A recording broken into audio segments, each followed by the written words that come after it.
patient suffers from severe upper abdominal pain, which is accompanied by nausea and vomiting. He has also lost his appetite. What could be the reasons for this? Abdominal pain in the upper part with severity, with nausea, vomiting.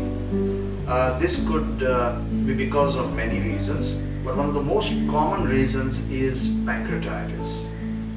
And unfortunately, it is usually not thought of unless patients are undergoing through major biochemical investigation, blood test or a CT scan.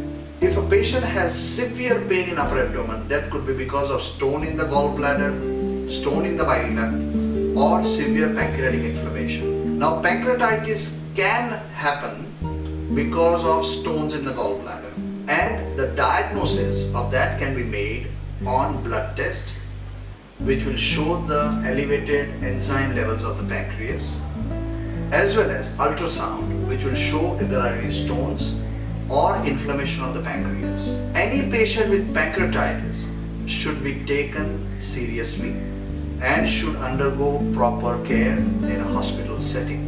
Vast majority of the patients will not have an accurate diagnosis what is the cause of pancreatitis. So that's when endoscopic ultrasound will come into play, which allows you to have a diagnosis for the cause of pancreatitis in vast majority of the patients. Because endoscopic ultrasound will be able to pick up very tiny stones in the gallbladder, which are usually missed on ultrasound, CT scan, MRI or even MRCP.